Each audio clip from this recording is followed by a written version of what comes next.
All right. So let's just do our check-in. How are we feeling today? Drop it in the chat. Let us know where you are. I'm definitely going to have to be an 8 since I traveled at 4 o'clock this morning. Oh no, Miles McIver with the 8 as well. This could be a tough call, y'all. I've got 1 more hour in me. Okay. All right. Yep. We will end directly on time. Peter Watson with the 6. I love it. All right. Oh, just something for this week. Jenny Lou wanted to give a shout out to Peter Watson. So Peter, thanks for being the go-to guy on the team for all of the law questions. I know I also appreciate it when you answer the phone for me. So I always answer the phone for you, or at least I call you back. it's true. So shout out to Peter. Thanks for being a great team member. So this is what the results look like this week. Awesome games. We got over 50 points scored in every single one of them. So that is great. It means we are not over penalizing the attack. High scoring games are fun to watch, and it's what we're looking for. So nice work, team. Here's where we stand, what the standings look like. You see the All Blues there on top, 2 games played, 2 games won. So they got 10 points. We've got the Amazons down at the bottom with 0. Life West had 3 bonus points, and they lost 1 because they didn't turn in a roster on time. So the league's being pretty picky about sticking to those preseason league agreements. And then you can see everybody else is kind of clumped there in the middle. Oh, that's for later. So I'm going to stop sharing, and Wendy is going to run the video portion. Tim Lou, you're on the call. Congratulations on the baby. Thank you. Thank you. Yeah, we understand if you have to jump off to go take care of business. If she was here, I'd show you, but she's eating upstairs. Okay, maybe later. I'm going to stop my video to, let's see if I can figure out how to do that. And Wendy, you can just lead. Okay, I think it's sharing, right? Yep, we're seeing it. Okay, cool. Who wants to go first?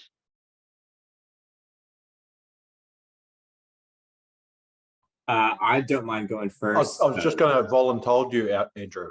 This would actually work great because my mom is coming to pick up some things from me in just a little bit here. So it's better that I get this out of the way first. Yeah, so I had the All Blues versus Colorado game this weekend. An extremely exciting game. For anyone who didn't see the text I put into the group chat or was curious about how it went, the All Blues were pretty evenly matched, I would say, by Colorado. Colorado had a solid chance to win the game right at the very end. Colorado was down 3 points with 90 seconds, 2 minutes left in the game. They won a scrum penalty, went for a big run down the sideline, and about 40 meters out, they decided to grubber kick the ball into the 22, turned it over, and then the All Blues went 99 meters in the opposite direction to score and close the game out. So extremely entertaining, really well done by both teams. I think as far as focus areas for me for the weekend, number 1 is going to be space, or was space. Berkeley loves to play extremely fast off of their 9. They have 2 different players who just go nuts.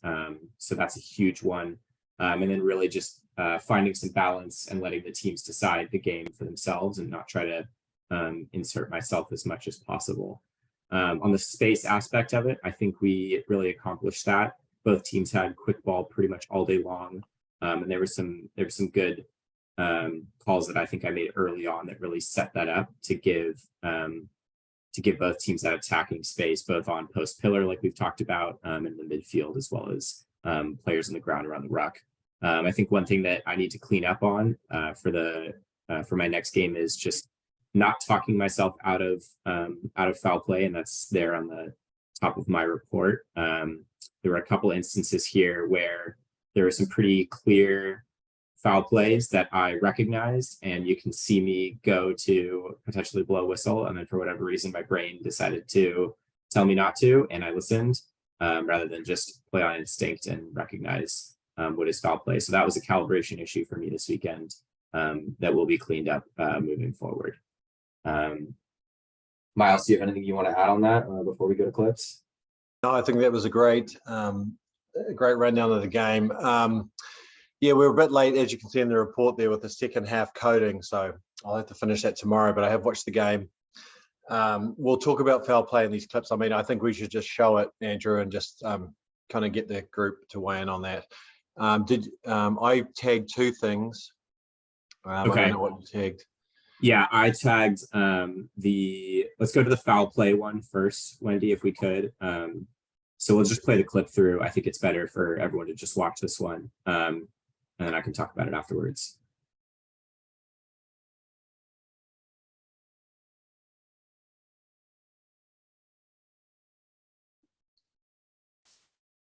Ooh. Yeah.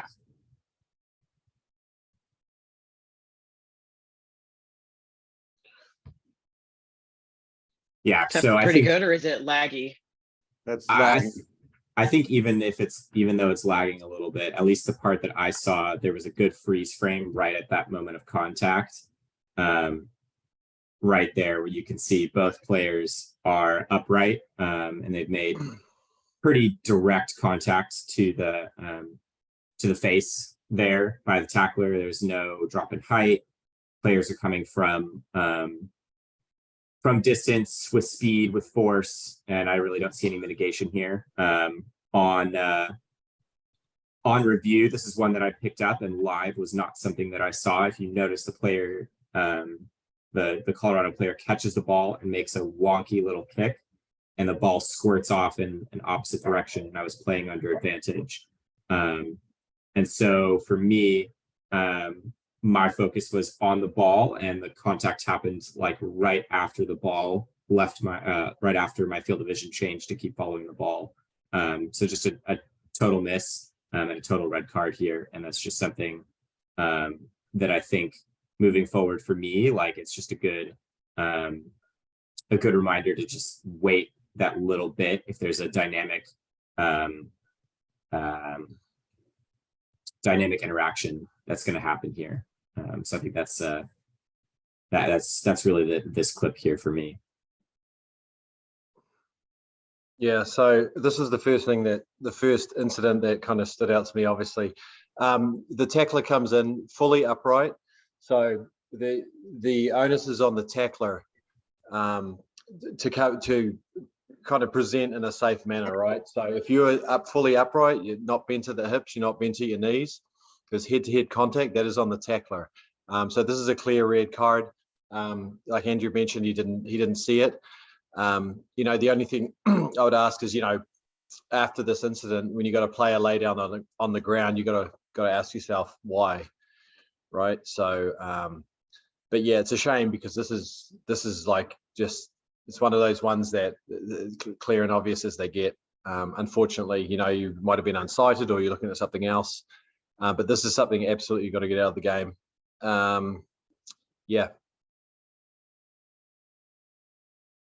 Does everybody Yeah, see the red card okay. on that one? Does anybody feel any differently? Yeah, so red card there, folks. No mitigation. Yeah, player safety, Yeah. right? Yeah, Hey, and this Wendy, is- can you switch over to the WPL folder?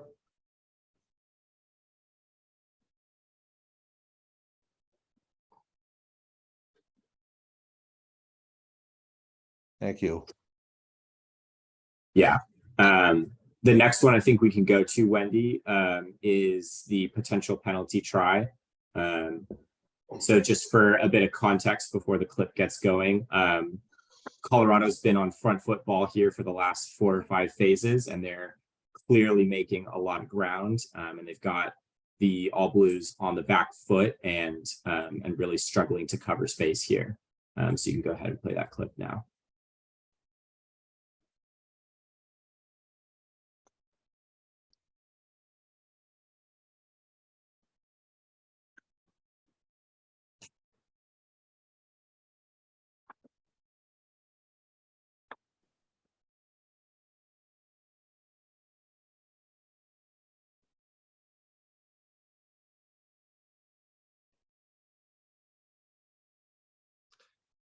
Yeah, so can any of the referees on this call kind of explain what we would be looking at for a penalty try here? Like, what are the factors? It's pretty straightforward. This is Lindsay. Just looking for, did foul play prevent a probable try? Was there another defender that could have prevented the try? With that one defender coming in the back, I, from this angle, kind of lean towards no penalty try, but it's kind of a hard, it looks pretty close to the touch line, but 5 meters of space, it's hard to say what she could have done with that. Yeah, you nailed the definition anyway, which is the important part. Yeah. Yeah, are you able to freeze it, Wendy, when Yes. the foul play occurs? Yep. Yeah, that'd be great.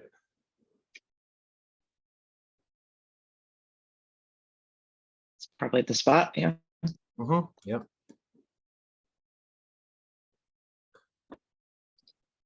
So, you know, we could debate this, right? There is a defender there. I think the penalty is correct here, in my opinion, right? Just my opinion. But as long as everyone understands, you know, why it could have been, I think that's more important here.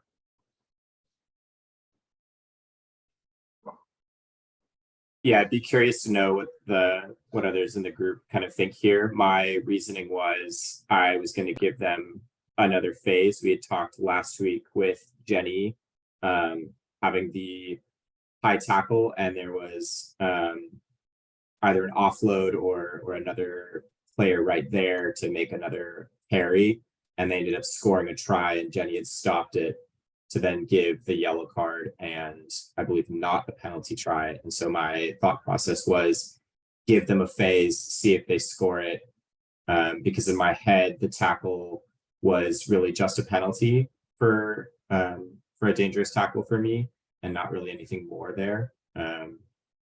So I was figuring if I can give them one phase and see if they score, we can potentially avoid a penalty try. But I think that if they hadn't, I probably would have gone for one.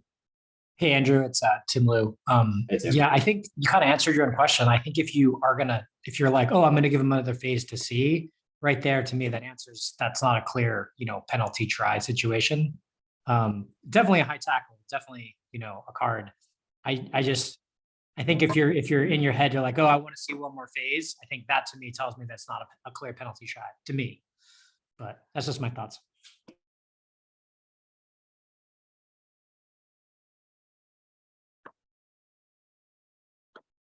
Yeah, I like that.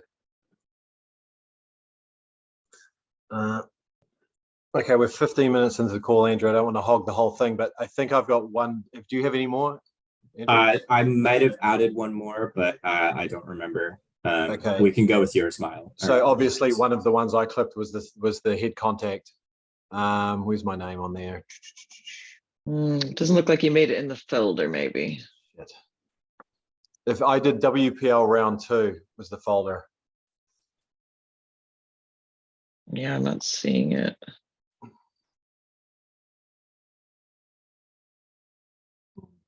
No, so that's actually, so that folder in isn't the one that I put it in.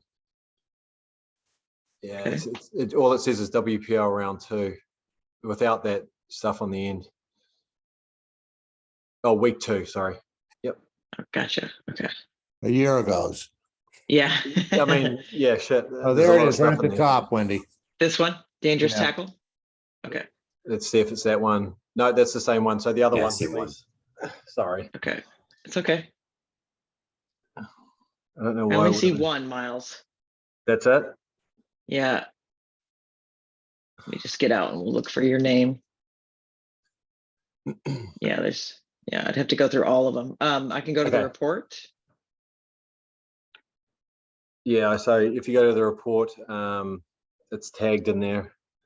Trying to remember when it was. So this is the thing. This is the theme with Andrew's game anyway. There was, in the first half, there was 4 incidents of foul play, varying degrees of seriousness. But So they're all penalised, right? Excuse me. Three of them are penalised. That one that Andrew missed, we just looked at. But there was no, at no point there was any kind of escalation of sanctions. So I think for kind of dangerous tackles in a game, probably in a game would be a lot, right? But there was 4 in the first half. So, you know, when we get to that report, Andrew, we'll talk about it. But you have to be thinking, if you want to get it out of the game and the penalties aren't doing the job, you need to think about kind of escalating that sanction and removing players. Do you know which one it is under foul play? Shit, I don't. Maybe we just move on. I don't want to spend too much more time on this. Okay. Yeah, if it doesn't flag it as the one that I clipped, then Yeah, it didn't. Yeah. sorry. Okay. Worries.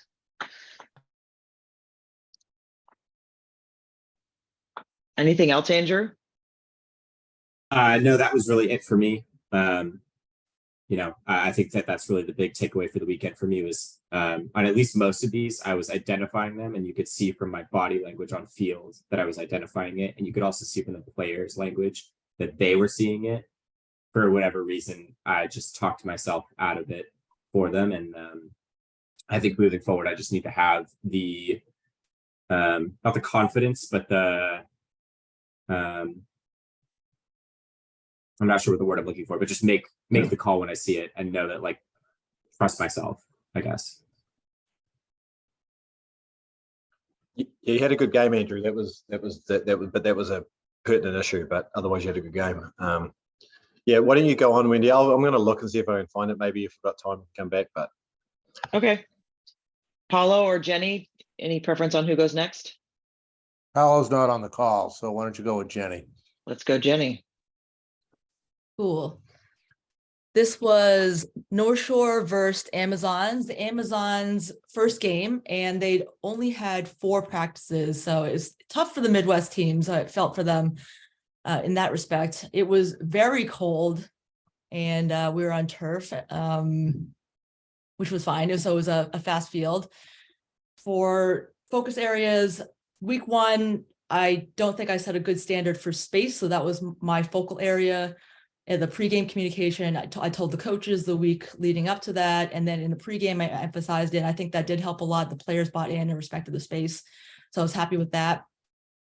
Blue 10 and green 12 looked chronically offside, but upon review, they actually had very good timing, and the scrum half's delivery and their timing just, you know, the scrum half's delivery made them look a little bit more offside than they were. But it was good, and I was glad that I didn't overreact. For positioning, still feeling a little bit wonky, still some transition things to clean up and standing too close to the breakdown. So Roz and I talked about taking a couple steps away so I can open up my field of vision. I thought the tackler standard from week 1 to week 2 improved for me, but I need to have a better tackle, assist, and clear release picture. I don't think that was good enough. Roz, do you have anything to add? Nope, that sounds good. Cool. Yeah. Okay, number 1. Is this too picky? I called this player for, is this player held and brought to ground? It's a tap tackle, and then another player grabs them by the shoulder for about a second and they both fall over. But is it truly held and brought to ground, or is this too picky and a better call is play on?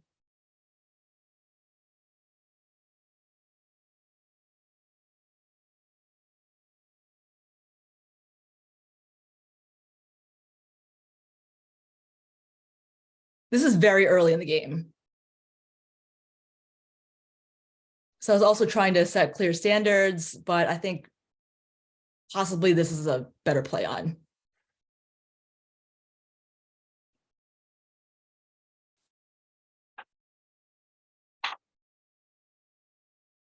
I think, Jenny, you got to look at the definition of a tackle, right? So like, held and brought to ground. Did she release the ball, get to her feet and release the ball? Is the question.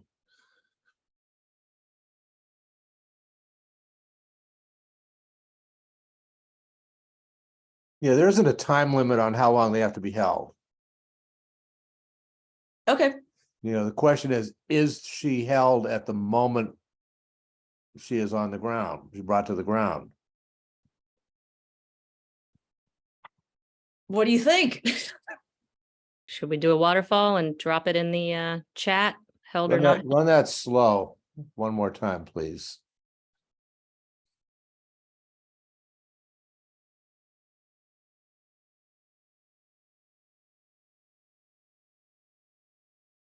Sorry, trying to remember how the slow works. I can't remember. There we go. Now I think I got it.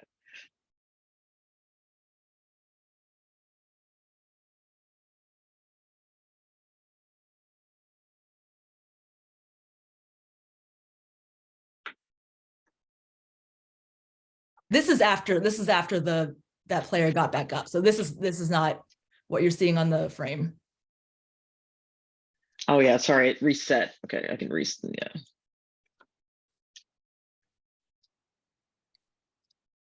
We have a lot of play-ons. Okay, cool. So I need to calibrate myself a little bit.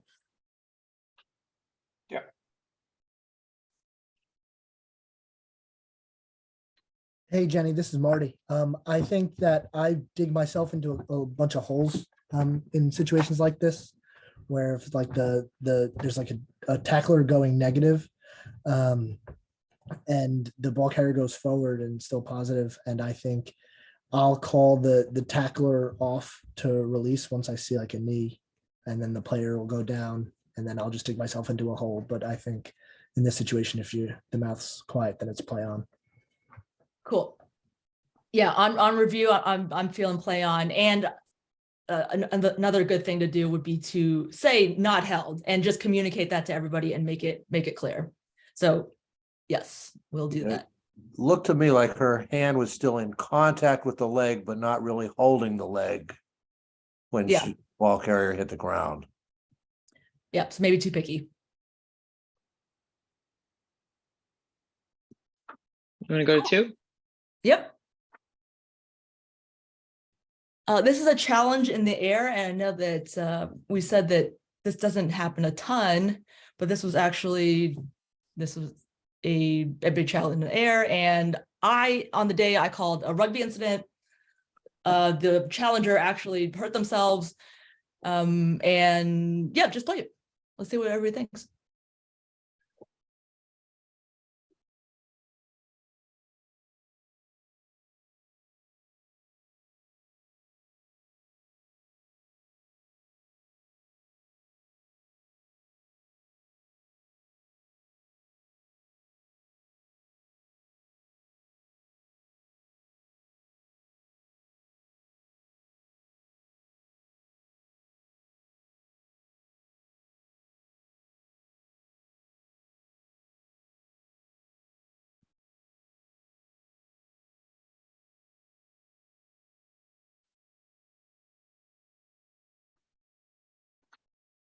Is everybody happy with play on?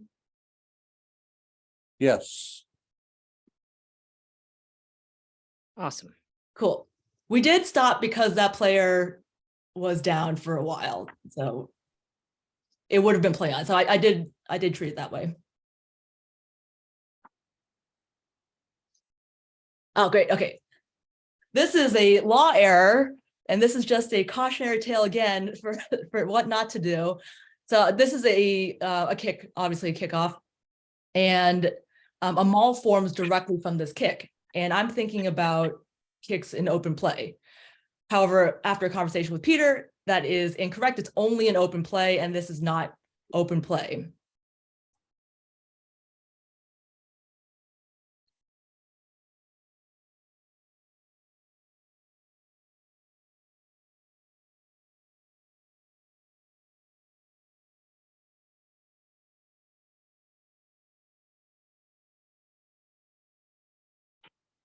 So I initially awarded to North Shore, and then I talked myself out of it because I was like, oh wait, kicks form directly from a maul form from a kick in open play. That actually goes back to the team that receives it. And then I talked myself into giving it to the Amazons. and that is incorrect.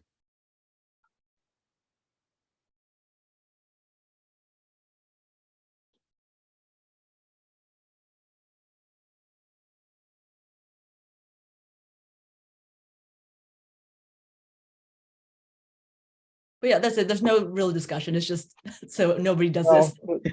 There is one thing to think about is, was that formed directly from the kick?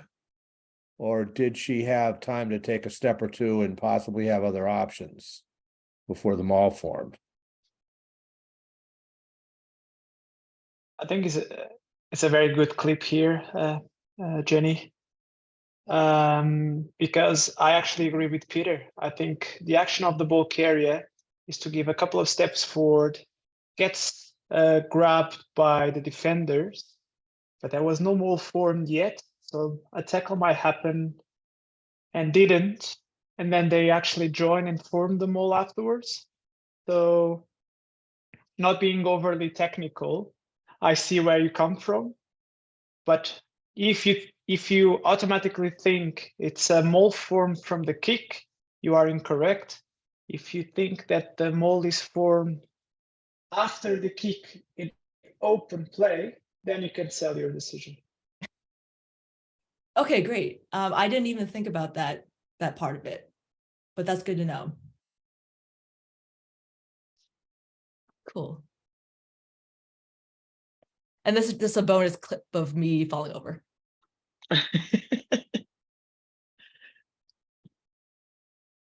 We have So quite a I'm collection setting- of these now. Yeah, don't we? I do. I'm setting the tunnel, and I step on my own shoe and fall over. Jenny has the best clips. Was there a mole there? I think there was a mole there. Yeah. I saw it. this is Just her, so looking there's- at you. Yeah. Did you roll your ankle? Nope. Yeah. It's awesome. All Cool. right. Thanks. Thank you, Jenny. Thanks, Rosalind. Thank you. All right, Paulo. Here we go. Obviously, I start with saying what I felt around the game. Very nice challenge for me coming for the first time for the WPL. My fear was getting overly technical around the level that I'm used to referee. So I didn't want to bring a lot of strictness towards the game. And actually, we had a game that unfolded itself. They play physical, they play wide, lovely tries. They contest a lot around the breakdown, which creates a little bit of sometimes a little bit of a messy situations and a lack of control, which in a way creates a little bit of a chaos and some penalties. Around space, then again, I think the two teams were a little bit inexperienced. So you had a lot of experienced players and then a lot of inexperienced as well with a mix, which creates a little bit of, if you try to control the space and manage the space, sometimes it doesn't work that well. So maybe get a balance around early penalties, speak to the captains, relay information, and keep the responsibility towards players rather than me working my ass off trying to manage that. Scrums, a little bit of, one team was very strong and big, but a lot of inexperience. The other team was just trying to hold themselves, but more organized. New York was more structured. West Life West was more unstructured, so a lot of broken play, which created a little bit of a good spectacle, especially in the second half. Around my performance, I think we are agreed that we had a couple of situations that I will show you just in a minute that I felt short. And as a team of three, we needed to think about it, why we missed it.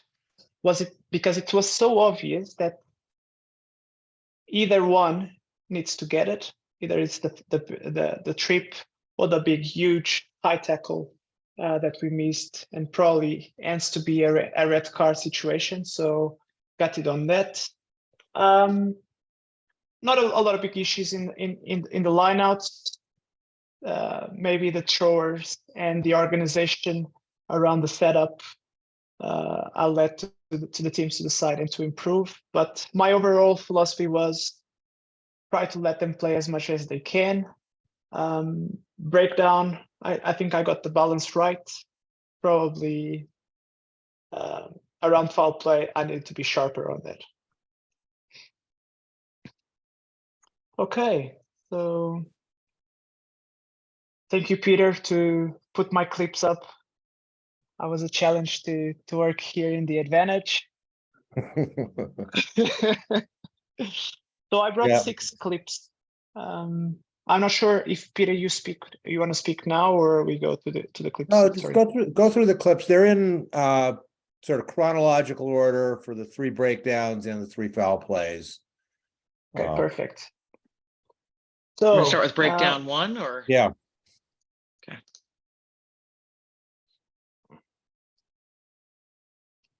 Context or play? Play through.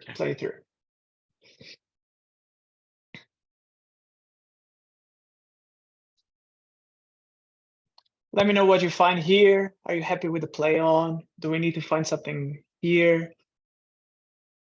What do you think?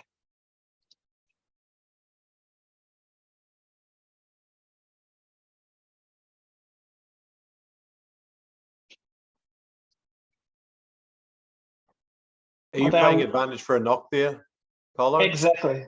Oh, okay. Yes. Okay. Yes.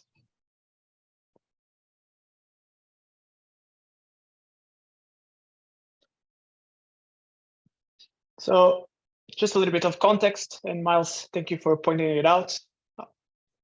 Ball went loose from blue. They knocked it on. I played advantage, but 2 players went to the ground to get that ball. Do you reckon this is enough to play through because actually White played the ball on the ground? Or the action was positive enough when they went to the ground and then she would scoop it? What kind of feeling do you have here?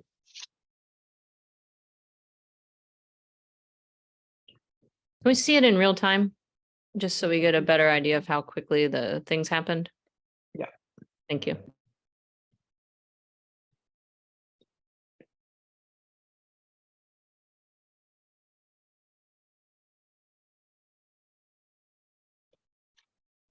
Well, I think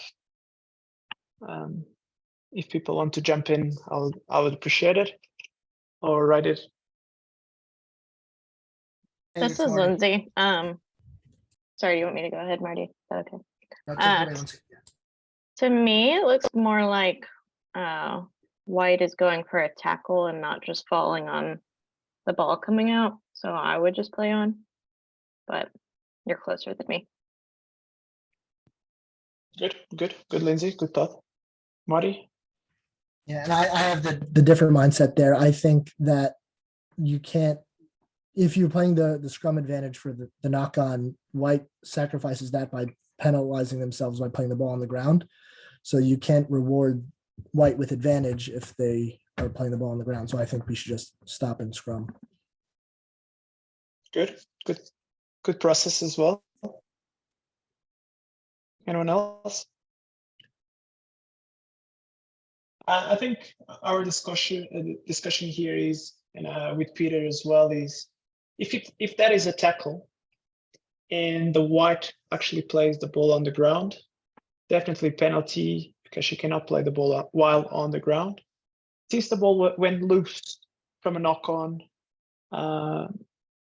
and yes, we can always see that she played the ball on the ground, but at the same time, no real defender was in a good position to immediately play that ball. So she went to the ground to try to catch the ball and then scoop it to their side. So I'm on play on here because the outcome would be a scrum for White.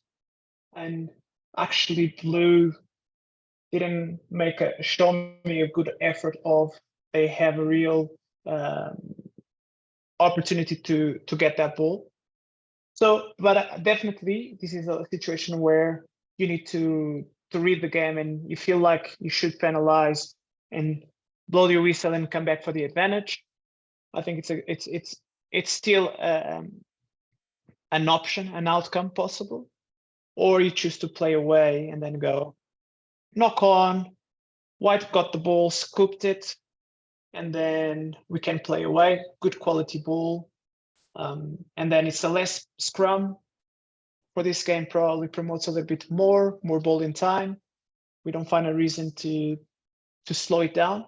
Probably technically not as correct, but I think it's something that we can think about in the context of the game, what the game needs at that moment. Yeah, Good, I'm good. agreeing with Paolo on that, and I think the outcome of the scoop back is exactly the same as the outcome would have been from a white scrum. And the game didn't need any more scrums. So. Yeah.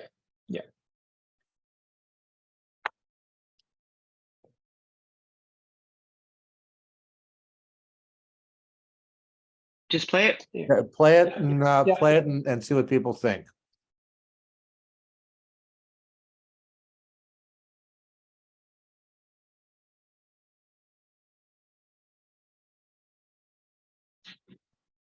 Okay, there you go.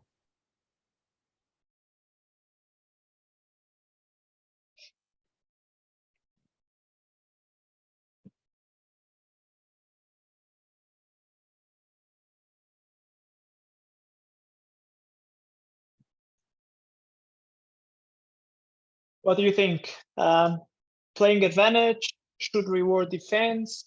Should I reward the attack and give advantage for tackler not rolling away? Should I play on? What is your feeling around this? Hey, this is Jenny. Jenny, yeah. I liked the play on here because I think the speed of the ruck was not affected by anyone's action really. And yes, the tackler was there, and maybe the blue jackler realized that and then let go, or maybe they were just cleaned out and didn't survive the clean out. But either way, the ball quality is still basically the same as if that tackler wasn't there. So I like the play on. Cheers, Jenny. Good one. Good one. Anyone else? Yeah, and around our discussion on review was, yes, we can find an infringement, but especially at line breaks, we need to see as well what is going to unfold. And if the defender, the number 9 from blue, still gets the ball on our hands or tries to turn over, definitely I have to ping the tackler because it doesn't let me no option. Or I need to read as well the game. If the tacklers were an issue in the game, might play advantage just to make a statement, especially near the goal line. If you play it through again, and we go to that situation, and I'll ask you to stop just a little bit forward, just now. So you can see here, number 2 will try to get out. Number 9 is over the ball. So if number 9 doesn't let go the ball, penalty against blue because of the tackler. But then you have the arrival from white trying to arrive as well. So if in a way her arrival are conditioned by the actions of the tackler, I need to think about it as well, because we are really close to the goal line. And that action might impede quick ball. But as Jenny said, we have a tackler rolling away. Number 9 is actually letting go from the ball, either because of the clean out that she reads the situation. And by the time when white goes there to play the ball, the ball is immediately available. So I save communication, I save a penalty, and it actually gives them an opportunity to play as they wish. So, but in the game, probably we can find a penalty, especially if it's a tight game, where penalties around that area are a problem. But if not, just let it breathe, and it might have an opportunity to play away. And the last one from the breakdown.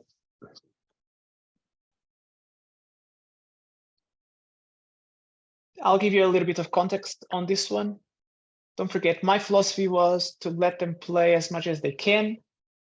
But we referees as well need to decide when it's acceptable or we have to actually do something, because a lot of free for all can create a little bit of problem. So this is a good example where I probably let it play, and I should have done something.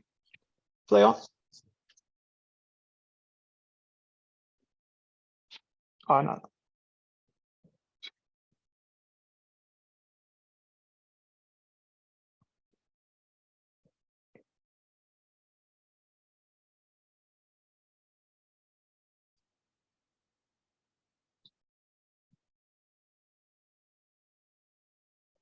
Here we go. That's the area that we are looking at. And keep going, keep going, keep going.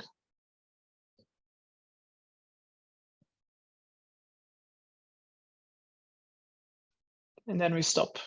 No more replays, no more nothing. You have to make a decision. Play on, penalty against blue, penalty against white. What are your options?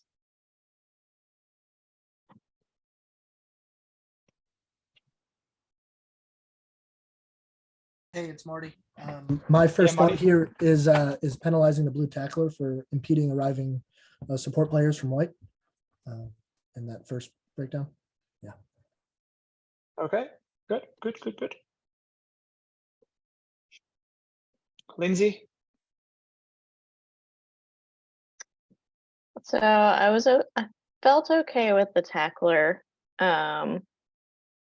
I felt like Blue's gate entry looked a little suspect, but based on the way White's body was on the ground and her support player being kind of off center, I think the gate entry was actually okay, and it would be a little over technical to call that. The next part that triggered me a little bit was I think the white player that ended up picking the ball might have been standing in front of the ball. And so what would be? Upon viewing it only twice, I would say white offside penalty to blue, but I may be wrong about her foot position. And then more happened after that I lost track of. No, it's all right. It's all right. Don't forget, we only get to see this once. Yeah. 2 is the luxury. What, So... you don't get 4 replays in slow motion? Sometimes. So reviewing this with Peter, and we actually agreed that we cannot play away from this in a way. Why? If you go to the beginning of the clip, and then we have not held, so play on.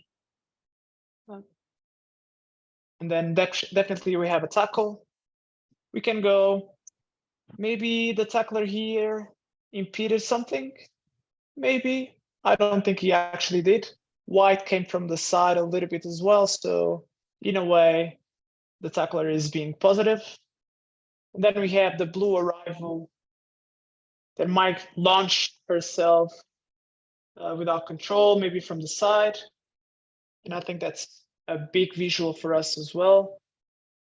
And so maybe a trigger for me to play advantage immediately. And then white plays the ball in front of or ahead of the ball. So then again, she cannot do that. So here I need to choose where I'm pointing at, and probably blue didn't do enough. Yeah, that ruck, Paolo, doesn't that blue player have a right to counter ruck? Yeah, but she doesn't have a right to hit the player who's rearmost in the ruck.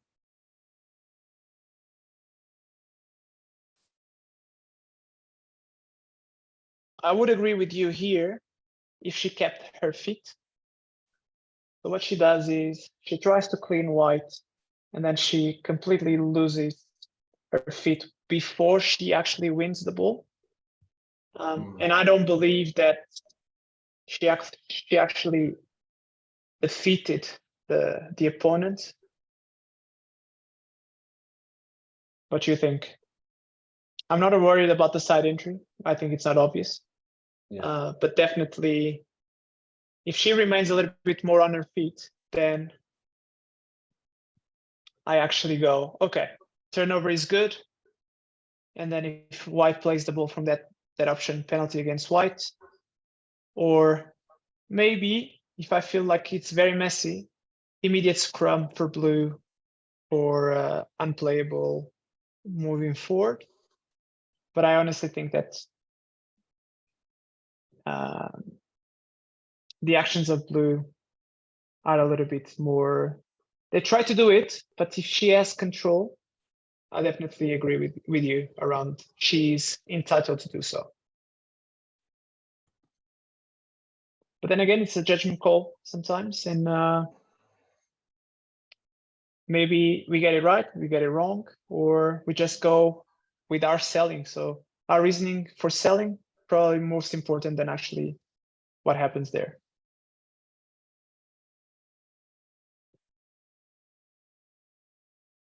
And I'll probably just show two. Here we go. This is something that can jump into our eyes. Go play through.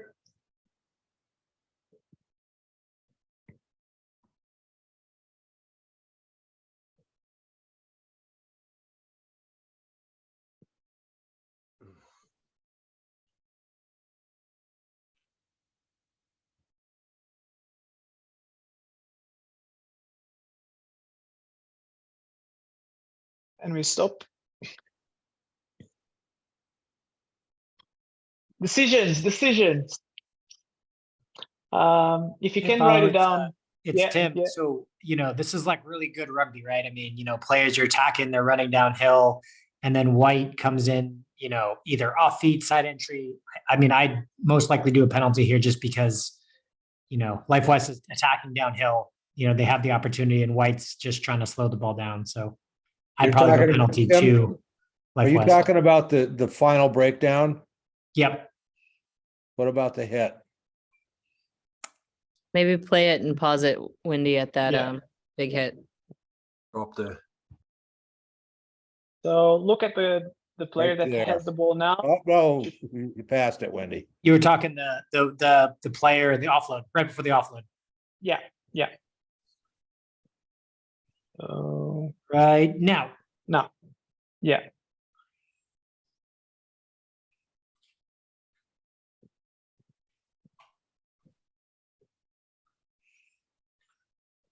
A little bit backwards, just a couple of frames backwards, because there is a good frame that shows where the shoulder hits.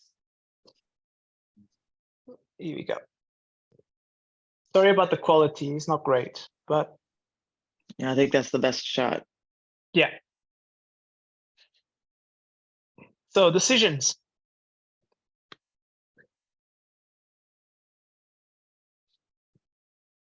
Lindsay, you have a red. Yeah. Hey, Paulo, this is Andrew. Andrew. Yeah, for me, this looks pretty high impact. I mean, clearly both players are upright here. The white player, if anything, is kind of launching upwards, makes either direct contact to the neck area or to the head. I think it's or indirect contact to the head. Really high degree of danger, high degree of force here. I think you gotta be at least at a yellow card, and I think obviously with the luxury of replay here and at a better angle than it looks like you might have had, that to me is looking pretty nasty. So you're going yellow. I think minimum yellow card, but I could see an argument. What for is your red. decision? What is your decision? You go yellow, you go I red. think I go yellow because it's not clear that it's direct to the head. Okay. The interesting keyword that you used there, Andrew, was launched upwards. I like two words that he used, and Amanda, you thank you. Your third one, the other one is upright. So she didn't any intent to actually make a legal tackle. She was upright, launched herself, yes, probably made contact with the neck and head. Unfortunately, the images are not clear here, but there is a good one on YouTube that you can actually watch it. So if you follow the process of the head contact process, definitely there was contact with the head. Yes. Is there foul play? Yes, upright. Degree of danger, high. Do we see any mitigations? No. So the only option here we have, it's clearly the red card. And if you keep it simple like that, if we see these kind of situations, it's easier for us as well. And we will actually have to take the pressure off of us and put to the players. It's not my problem. She doesn't know how to tackle, or the player doesn't want to go low, then she runs the risk, and it's the player's risk. It's not ours. My problem is we didn't see it. Myself, my AR, we didn't see it, so we actually didn't took a real action on this incident, and we took off action on the following tackle, which is innocuous in a way. So we should have nailed this one.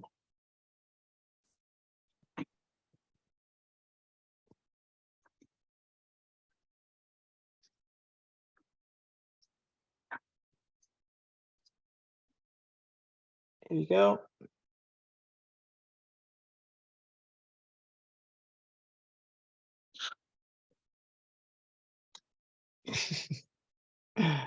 Sorry for my breath in. No worries, no worries. We all have this. This is the moments where we go, whew, what just happened?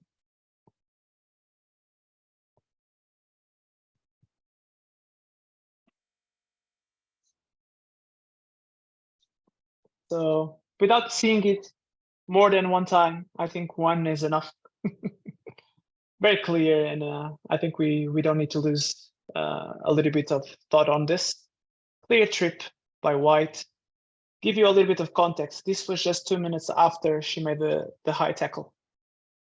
And it is the same player. I think it's the same player. No, Peter? Oh, it definitely is. Yeah, Yeah. no question. So if we had an action on the first tackle, she probably wouldn't do this. And we cannot wonder what could have happened, but unfortunately we were not good enough to take it.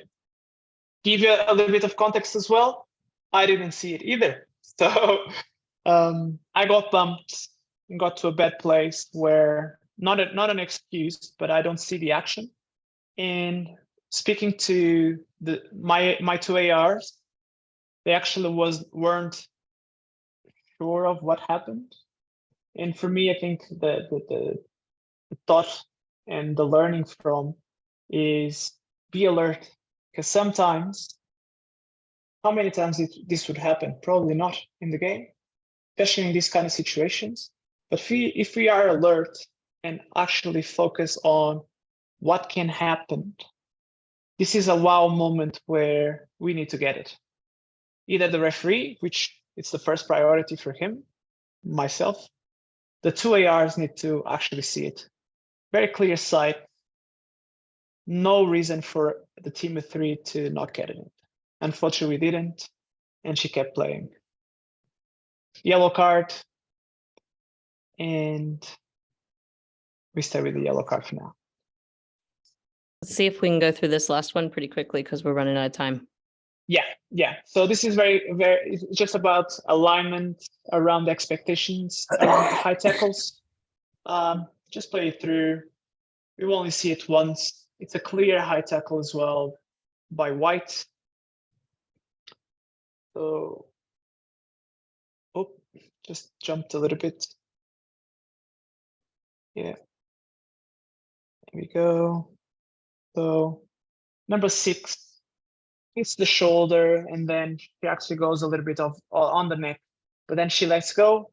I give a penalty, and it's around just if you all agree and the expectations are just a penalty, or we can go higher sanction just to protect the player. So that would be the question on this clip rather than identifying what it is. A matter of we are all aligned.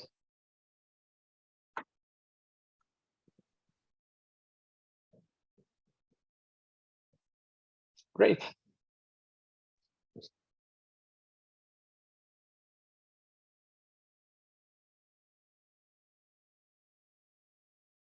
Okay, let's just wrap this up. Maybe.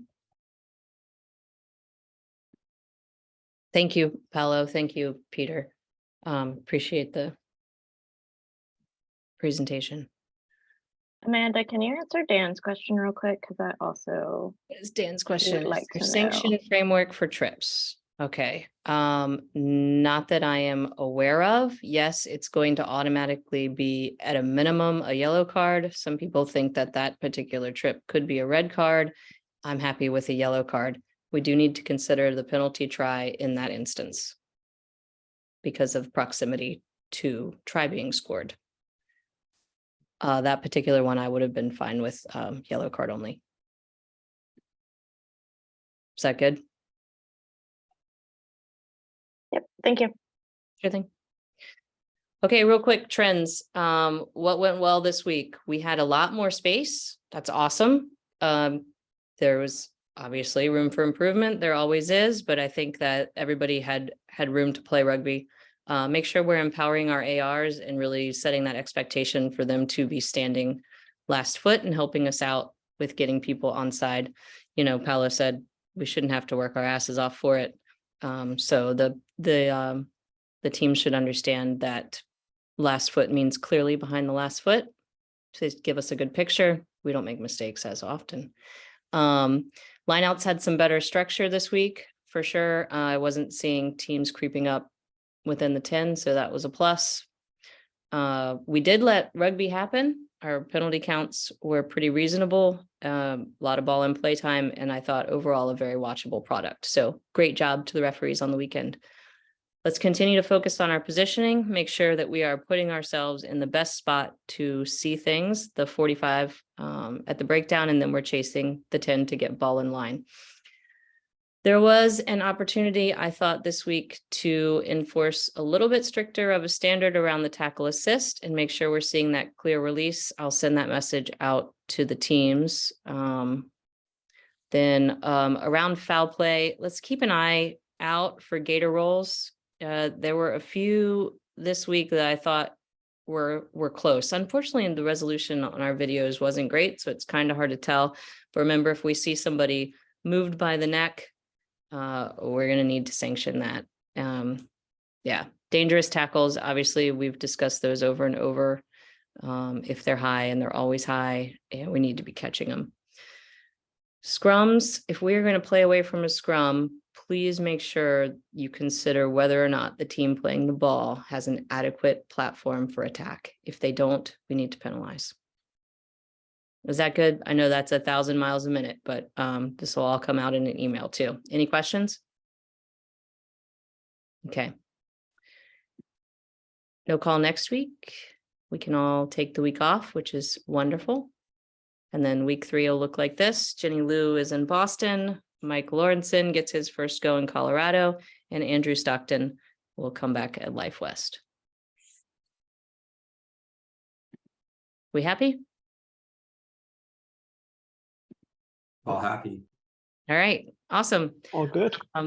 We can start, we can stop the recording and yes, Mike, we're all at a tournament.